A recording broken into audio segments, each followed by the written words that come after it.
All right, welcome to the House Environment Committee.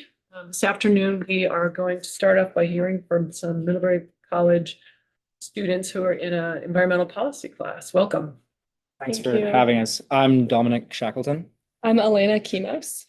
And yeah, like you said, we're an intro environmental policy class. And just wanted to preface by saying, first of all, thanks for having us. And second, we're still learning. So some of these ideas may not be the best informed, but we'd definitely love any feedback.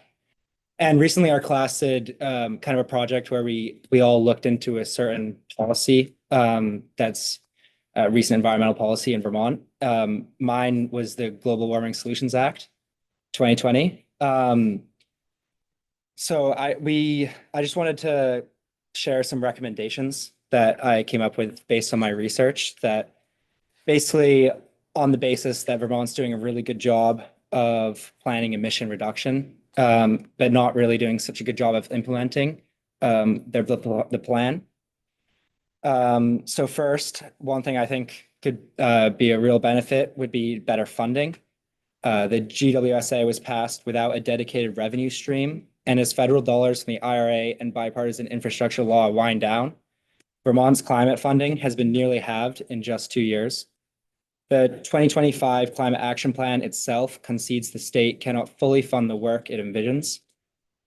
Of the available options, I think a cap and invest program appears the most feasible. The 2025 Climate Action Plan already prioritizes it, and Vermont could join an existing market such as the Western Climate Initiative used by California, Washington, and Quebec. This would deliver predictable revenue, price emissions, and fund affordability problems needed so that rural and low-income households don't carry a disproportionate share of the renewable transition's cost. Secondly, we also kind of wanted to talk about the accountability of this idea. And looking at the Climate Council, which sets pathways the legislator never votes on, which has fueled litigation and friction between the branches. We're talking about requiring legislative ratification of the Climate Action Plan, or at least its major pathways. And we think that would put accountability back on elected officials, give agencies clear guidance, and narrow the ambiguity that invited the Conservation Law Foundation lawsuit and executive pushback. Pairing this with interim statutory deadlines backed by default rulemaking authority if the legislator doesn't act in time would keep ratification itself from becoming a new source of delay. The GWSA made climate planning mandatory rather than optional. With dedicated funding and clearer legislative ownership of the plan, it could move from being primarily an accountability statute to a true engine of decarbonization. Thank you. Yeah, thanks.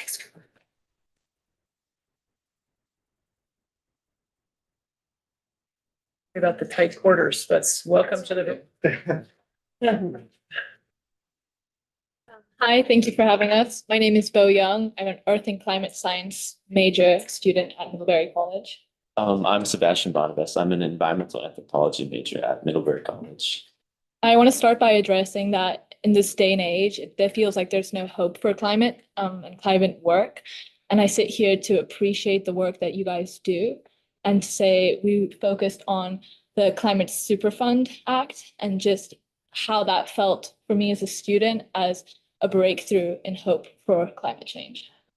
I agree. It's really incredible to witness such an unprecedented passing, such unprecedented action from the Vermont legislature. However, we acknowledge that the bill is being legally disputed, and that it may be years before Vermonters feel the relief it promises, and that while we're sure you know more than us the urgency needed to support Vermonters in this current moment, and we're sure you know more than us the stark reality that this bill may not survive the legal onslaught it faces at all. We want to ask about some solutions that we have. So we're approaching you asking, what do we as Vermont, what do we as students, what research, investigative interests can we put forward to look for adaptation without this act, right? It's a long process, we know this, but what can we do as students to look for resilience and adaptation? And asking you guys what you're looking for. Yeah, just asking about if there's any solutions or any courses of actions that you guys already have on the table that you may be working on. So it's a question, but also students want to get involved with the type of research that you might be invested in. Ready? Next group. You can maybe use that at the end if respond at all.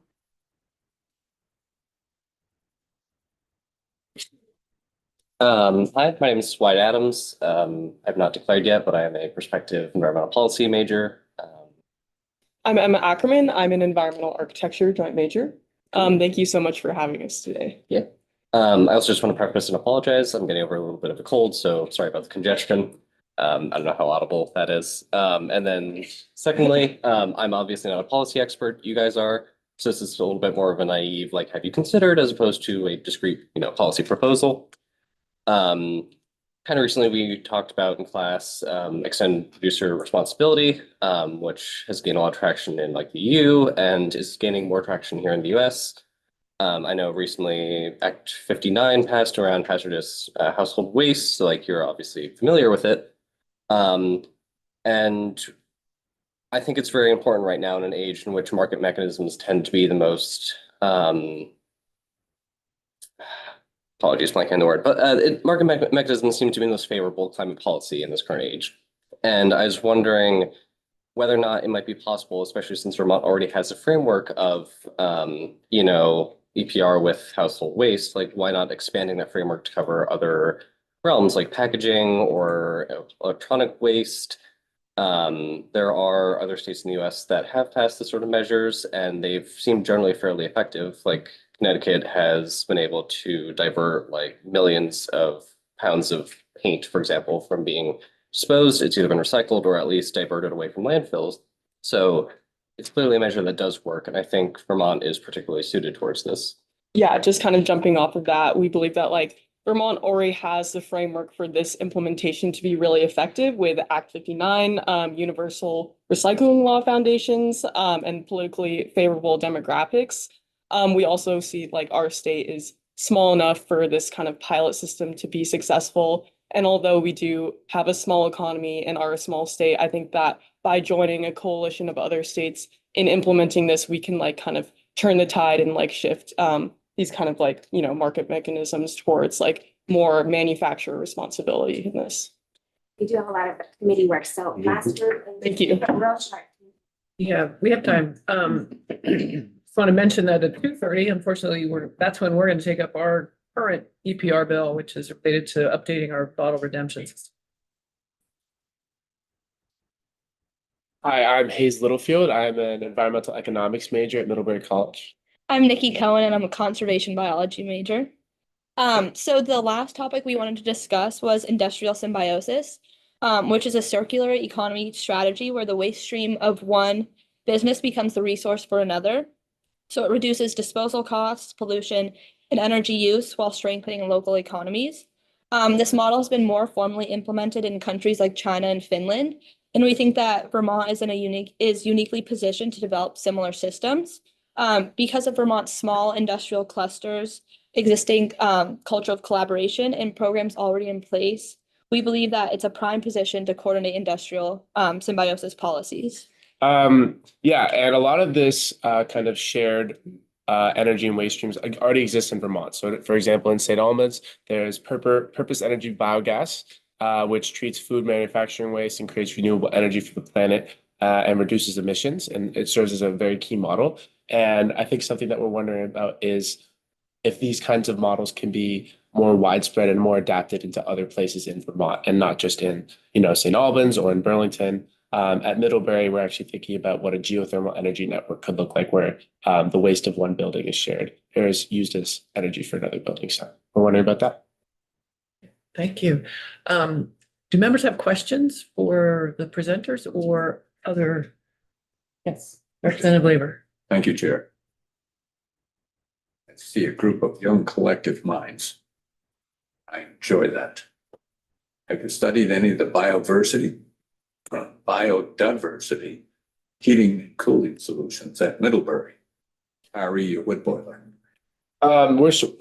It's less of my direct work and more of other students' direct work. But I mean, they're meeting with the Office of the Provost today, and there have been a lot of conversation. But to answer your question, I personally have not studied what kinds of like That specific. question is open to all. Yeah, I have, we've been talking about that quite a bit in one of our classes because they're implementing with some geothermal solutions and they're really looking at widening that as the bio plant is kind of winding down and they need to look for more net zero solutions. But I think largely the school's committed to maintaining carbon credits through like preserving forest and solar projects. There's another solar project. Next question for all. Have you heard of the hydrogen highway that neighboring countries to the US are already exploring? Fascinating to learn. Yeah, could you tell us? Were there any, oh, excuse me. Go ahead. It is already being done in Canada. Going from the east coast to the west coast, and the pumping stations are all in place. So my question to you, how do you transport hydrogen from one area to the other without an explosive result?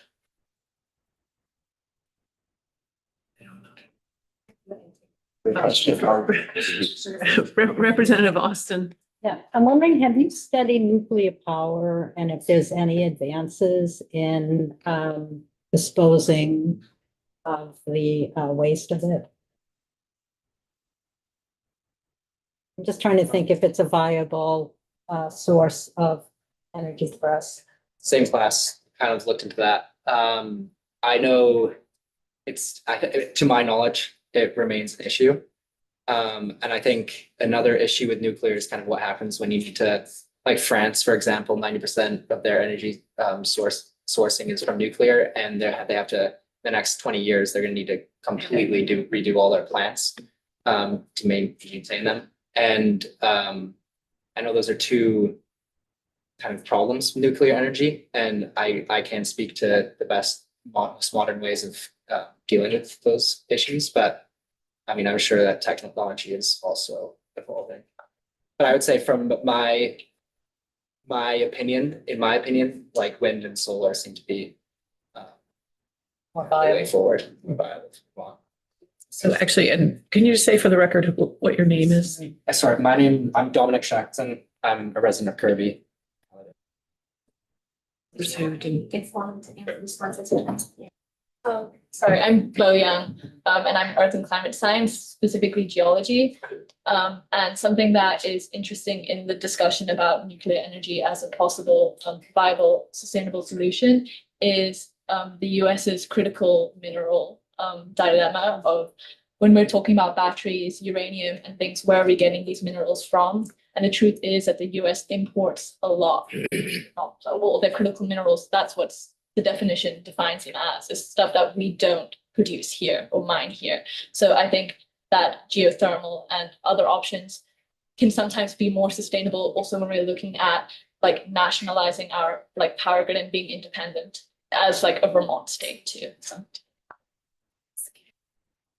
Representative Austin. Yep.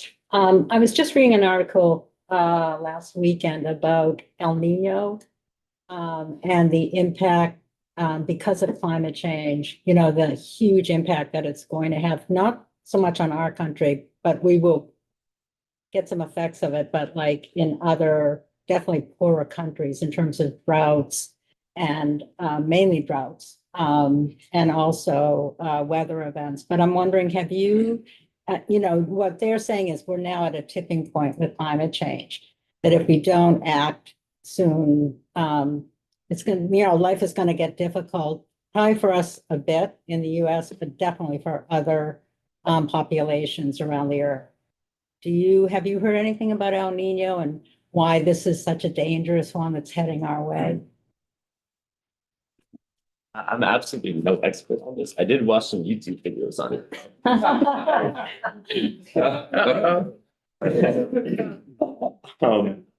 And yeah, Sebastian Bonavest. And they said the danger is that normally when they're predicting El Ninos, there's a variable range from like, 1.5 degrees in excess to like, 2. But the predictions are placing this at around 30 degrees in excess. And that will mean, like, as you were saying, droughts, strained food supplies for a lot of countries and probably a big flux in prices for Americans too, should it affect any industries that we rely heavily on imports for.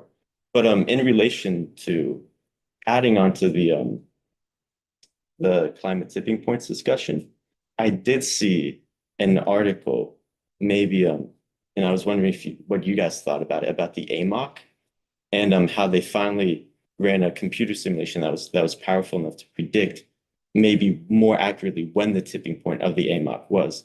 And they found that a good indicator of how when it's going to tip is when the AMOC in the Gulf Stream moves northward around 135 kilometers. And they found we're dangerously close to that. So I was wondering if this has been on your radar at all, and what Vermont may do in a situation where the AMOC collapses. In a different class, we critique that idea of a tipping point as well, as if it's a singular. You thought As if it's a single. So I'm Mayor Medard-Nez, professor here. Yeah. And we critique that idea of a tipping point as if it's singular. And we've already tipped in certain realms, scarcity, food scarcity, and drought in certain realms of the world. And even with more severe flooding being regular. So we've already tipped in some ways, but I think when we think about ocean currents and complete climate chaos, that's maybe a harder to predict one, but I think it's helpful to think about it, but I also think it distracts from the changes that are already pretty massive.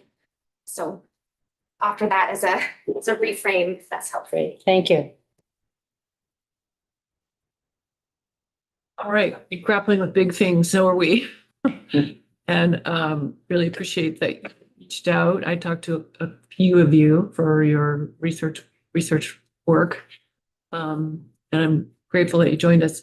Just to orient you a little bit to where we are, it's the end of our session. It's also the end of the second year of a biennium, which means that any of the bills that are going to actually get to the governor for him to either sign or veto need to get across the finish line. So what we're doing with our afternoon is looking at 3 bills that we expect to get from the Senate soon. We don't actually have them here yet, but we're going to be hearing from our legislative counsel, who'll be sitting in that seat any minute now. Did you hear from Ellen? Is she? Not yet. No.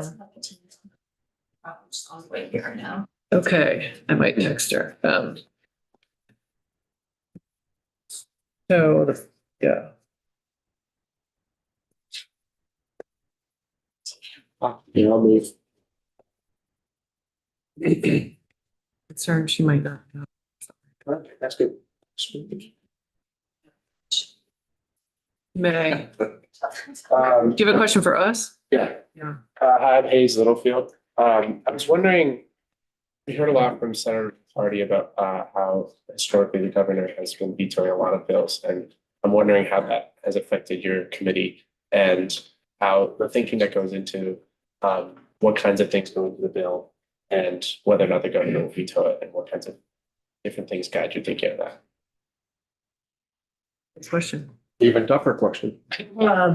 Depends on the topic. Whether or not we are working with the Agency of Natural Resources, which is our primary agency that we're in our area of jurisdiction, and whether they're able to work with us on something or not, kind of happens a lot.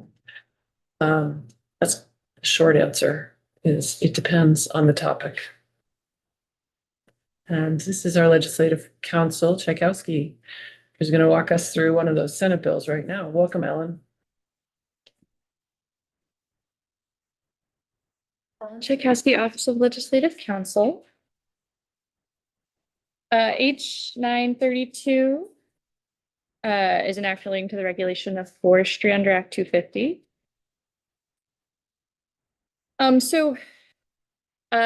Posted under my name today are the bill as passed by the House, which you all saw, and then the amendment that passed out of Senate Natural Resources. So this bill was sent to Senate Natural Resources. they received a request from the Land Use Review Board to make a change in one sentence. They voted the bill out of committee, and the bill was sent to Senate Finance. It is still in Senate Finance. They haven't taken it up yet. It is on their calendar for Thursday.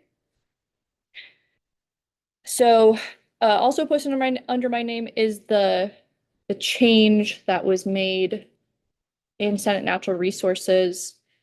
The new language is highlighted in yellow. So it isn't a substantive change. This was a change that the Land Use Review Board requested, I guess, based on conversations they had with the stakeholders for clarity. So if you're looking at draft 1.1 of the Senate Natural Resources Amendment, this is amending subsection F of 6001, which is the last paragraph on page 1 of the House version. So it's just amending this section. So I'll read it to you. When development is proposed to occur on a parcel or tract of land that is devoted to logging and forestry, only those portions of the parcel or tract that support the development shall be subject to regulation under this chapter. That hasn't changed at all. The second sentence has changed.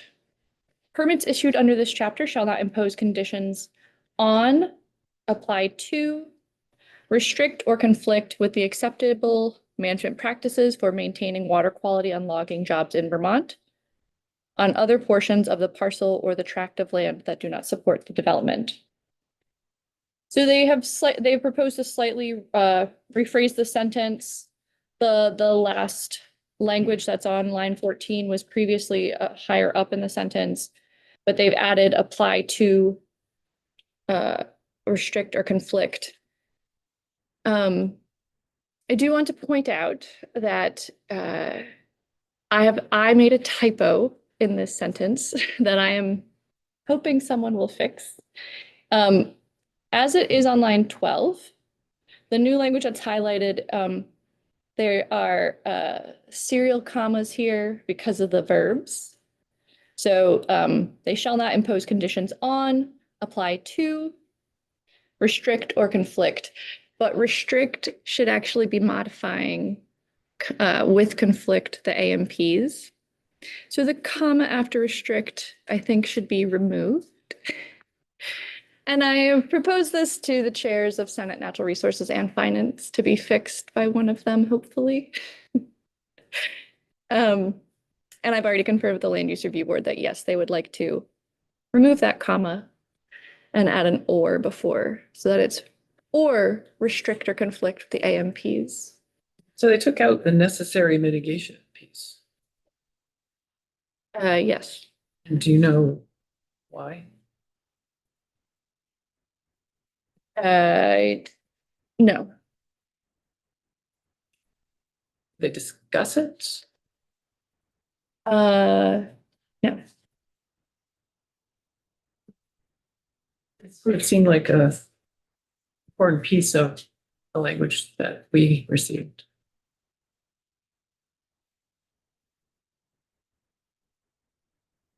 You have any thoughts on what we're losing? Losing the mitigation piece?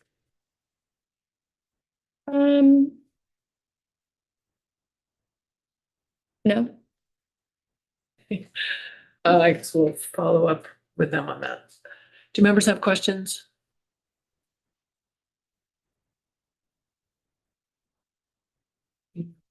Thank you, Ellen. Good question? Oh. Maybe we could let Bradley know we're ready. Great. We'll go off live for take a brief recess.